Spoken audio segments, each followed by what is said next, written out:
Bienvenidos a la clase número 4 de Ciencias Sociales, módulo 1, primer ciclo.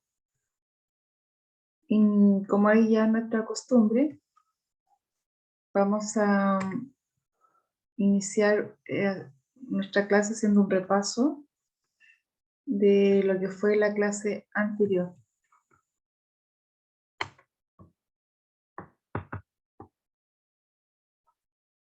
Principalmente esta se refirió a las características del territorio que habitamos durante el periodo colonial, fundamentalmente desde el siglo XVI al XIX, es el periodo que abarca. Y es importante una mirada económica desde el punto de vista español, en el cual su sistema político-administrativo impuesto buscó dos ejes importantes. Uno, aprovechar los recursos existentes en este territorio, y otro, el evangelizar, propagar la fe católica a los nuevos pueblos para ellos dominados. Aquí es importante resaltar un concepto de mercantilismo que no aparece en su texto de estudio, que dice relación con la acumulación de metales preciosos como el oro y la plata, interés fundamental de la corona española, por cuanto era un mineral fácilmente transportable porque se convertía en lingotes, y de esa manera los reinos de Europa de aquel tiempo podían cuantificar su nivel de riqueza. Además, estando en lingote, era más fácil convertirlo en monedas de oro y plata para facilitar el comercio europeo y el comercio entre los reinos y América que tenían sometido acá. Ahora, es importante preguntarse o imaginarse qué significó ser colonia en aquel tiempo.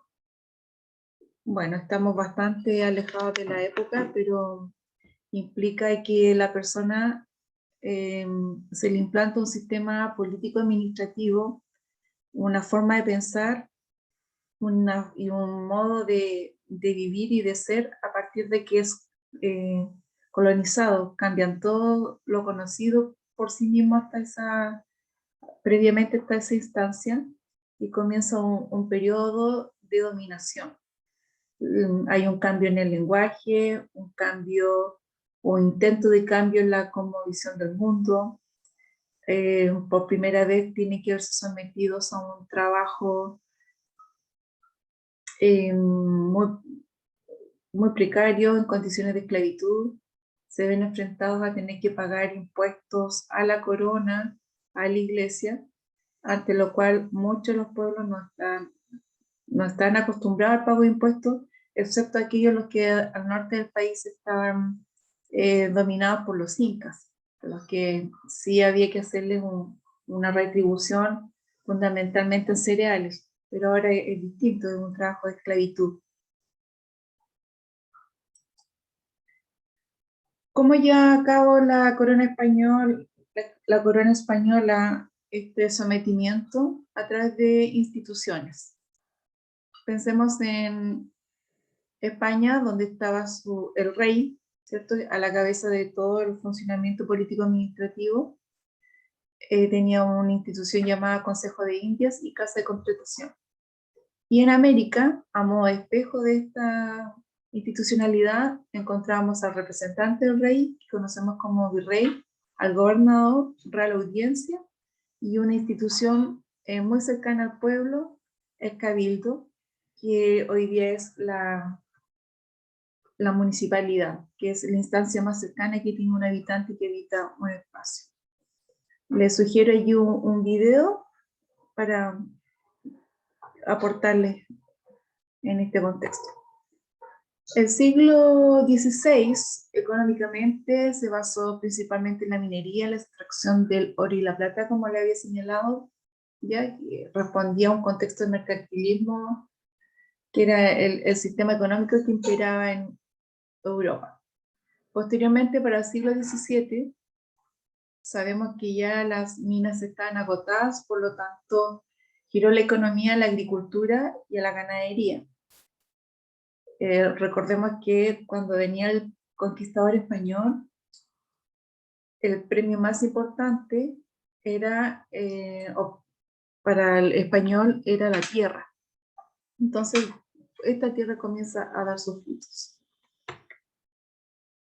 Ahora bien, en el ámbito social, el módulo nos plantea que habían dos actividades importantes para la época que resaltaban por una parte las tertulias, actividad que podía disfrutar la élite de la época, ¿ya? Y las chincanas, que era una actividad donde participaba el pueblo.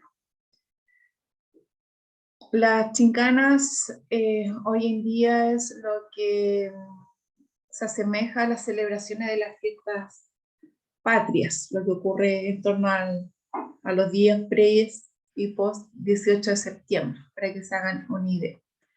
Ahora bien, les quiero decir con esto que dependiendo del lugar al cual uno pertenecía socialmente o al origen de un estrato social al que haya pertenecido cuando nació, ahí entonces determina si las diversiones eran en las tertulias o en una chingana. Igualmente, les sugiero los videos que están ahí en pantalla. Ahora, terminado el repaso, damos inicio a la clase número 4. Hay una imagen acá de mapuche atacando Santiago, 1541, 11 de septiembre. Una vez que los españoles se adentran a este territorio, los habitantes tratan de defenderse de este sometimiento al que no estaban acostumbrados. Ahora ese sometimiento no fue tolerado, y por lo tanto las comunidades trataron de expulsar a los mapuches. Una fecha emblemática, la que señalé recién, el 11 de septiembre de 1541, cuando los indígenas incendian y destruyen la recién fundada ciudad de Santiago, que ya lo vamos a ver a continuación. Respecto a la sociedad colonial, reitero entonces, dependiendo del origen o del nacimiento, se pertenecía a un grupo social. Ahora, si se nació en un estamento vinculado al bajo pueblo, seguramente va a trabajar en las partes más elementales de un fundo, como son, por ejemplo, ser peón, ¿ya? Y la tenencia de la tierra o la no tenencia de la tierra es la que va a determinar cuál es su origen social.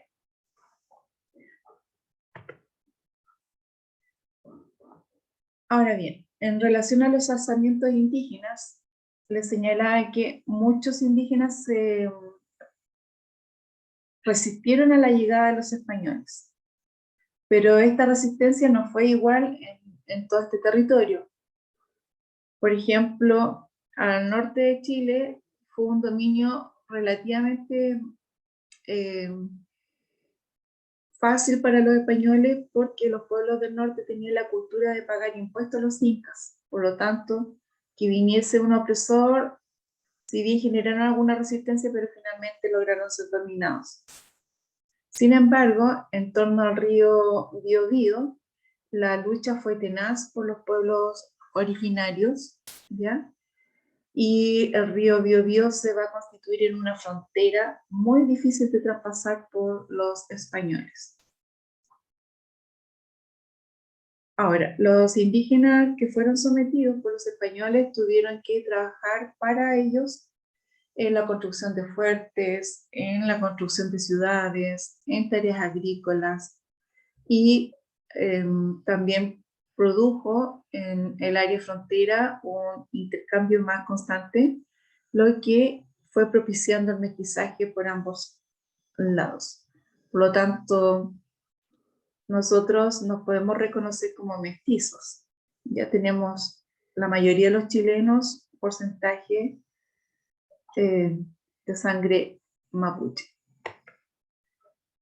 Flecha importante a considerar, el incendio y destrucción de Santiago, que ya lo señalé, liderado por Michimalonco, un cacique del área de Aconcagua hoy día, ¿ya? Ahora, si bien los españoles lograron defenderse, perdieron los pocos recursos que tenían. Ahora, algunos detalles. La ciudad fue incendiada, fue destruida, y los españoles quedaron absolutamente en la intemperie y con poco equipamiento para soportar el invierno o el tiempo, o las condiciones de tiempo. Les puedo comentar que se salvó una gallinita que le pusieron nombre Eva, ese nombre de la gallina. Se sobrevivieron un par de cerdos, ¿ya? Y un saco de trigo, una fanega de trigo, dicen los escritos de la época. Ahora bien, para este periodo hay que decir que los españoles no tenían un ejército profesional, sino simplemente eran las huestes que habían venido desde España, como les dije en una clase anterior, a veces eran delincuentes, gente que no tenía mayor expectativa de vida, gente que sentía que no tenía nada que perder. No era un ejército profesional. Entonces, estos mismos habitantes, estos mismos gente que conformó la hueste española, eran parte del ejército, pero no era un ejército profesional y tampoco tenían grandes armamentos. Sí tenían a su favor el dominio del caballo, que posteriormente los mapuches también van a dominarlo a la perfección. Ahora, 2 años demoraron en recibir refuerzos desde el Perú. Llegó un barco chiquitito llamado el Santiaguillo. A 2 años después del incendio de Santiago, en 1541, llega este barquito pequeño con refuerzos, pertrechos militares para ayudar a los españoles que quedaron en condiciones de paupérrimas, digamos, para enfrentar las adversidades que tenían en ese tiempo. Ahora bien, luego de este incendio, los españoles marchan hacia el sur, lo que va a dar origen a la Guerra de Arauco. Territorialmente, al sur del Biobío, es donde los españoles van a encontrar una mayor resistencia. Para conocer la Guerra de Arauco, yo les sugiero ver capítulos de la serie de televisión nacional Algo habrán hecho por la historia de Chile. Comience por el capítulo 1, donde se ve esta belicosidad entre Lautaro y Pedro de Valdivia. Les dejé el link en la página también. Ahora, este conflicto en términos generales se dice que se extendió por más de 300 años, pero durante esta etapa no quiere decir que fueron 300 años de una lucha constante. Hubo un momento en que fue más intensa o menos intensa, periodo en que hubo conversaciones entre ambos bandos, y esas conversaciones estuvieron enmarcadas en un contexto muy formal denominados parlamentos. Ahí habían acuerdos económicos, intercambio de regalos, era muy ceremonial. Habían etapas de tregua, se acordaba la paz, digamos, ya se levantaba la bandera blanca de la paz. Pero por uno y otro lado, a veces eso no era respetado y se volvía a iniciar el conflicto nuevamente. Ya. Ahora, un aspecto importante, hay que decir que dependiendo del historiador, hay distintas etapas de Guerra de Arauco. El módulo que ustedes tienen presenta 2 etapas y yo me limité a ello. Ahora, en el primer periodo de la guerra se caracteriza por ser muy violenta. Los mapuches se defienden de la invasión española. Los españoles no tenían un ejército profesional. Los mapuches desarrollaron una importante táctica de combate que le permitieron pelear de igual a igual contra los españoles, que tenían a su ventaja los indígenas, es que conocían el territorio. Por lo tanto, las batallas trataban de llevarlas hacia, por ejemplo, sectores pantanosos o con alguna otra rigurosidad, lo cual permitió derrotar fehacientemente a los españoles. Ahora, hay muchos sitios importantes, pero el módulo nos resalta aquella que se encuentra en el 1553 cerca de Tucapel, donde Lautaro sorprende a Pedro de Valdivia, ¿cierto?, como una gran ofensiva mapuche, y a Pedro de Valdivia, ¿cierto?, se le saca el corazón como símbolo de la superioridad mapuche, y apelando a los espíritus de que el español en sí ya disminuya su dominio. Para 1598 hay otro hito importante que está liderado por otro gran mapuche denominado Pelentaro, ¿ya? Otro asunto que quisiera comentar es que estos levantamientos siempre tenían como objetivo destruir fuertes y ciudades, ¿ya? A objeto de obligar al español a retroceder en su táctica de guerra y territorialmente. Para las personas que viven en Angol y para los que no, y hemos llegado acá, una de las cosas que nos sorprende es que Angol fue fundada 7 veces, ¿ya? Entonces, y eso es un ejemplo concreto de esta belicosidad entre españoles y mapuches, y que resalta la valentía de los mapuches por no doblegarse en esta dominación, ¿ya? El segundo periodo de la Guerra de Arauco ya está en un periodo de colonia. El río Biobío, como hito histórico, como hito geográfico, marca un límite, y se buscan distintas estrategias para aplacar la violencia de la época. También es importante reconocer aquí a los misioneros como Padre Las Casas, que trató de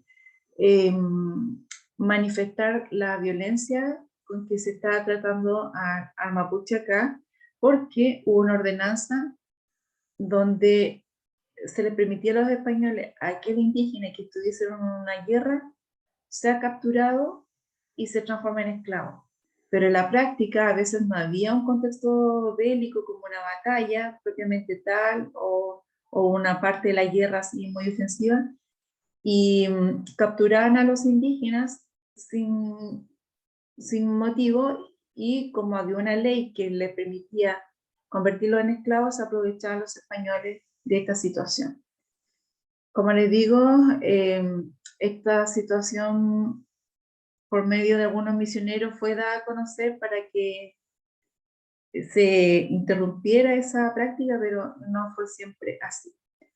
Ya le había reiterado que el ejército que constituía los españoles no era un ejército profesional, pero a partir del siglo XVII, el virreinato de la Ataca, al cual dependía nuestro territorio y llamaban en ese tiempo capitanía, ¿cierto? El virreinato enviaba remesas de dinero para poder ayudar o contribuir al ejército español que para entonces se denominó ejército permanente. ¿Cómo va disminuyendo la intensidad de la guerra? Bueno, hay un hito muy importante, que hay un acercamiento entre los dos bandos por necesidades económicas. Para ese tiempo acá no había mucha moneda para intercambiar, sino que básicamente era el trueque. Entonces los indígenas tenían productos agrícolas y los españoles lo trocaban con otros bienes.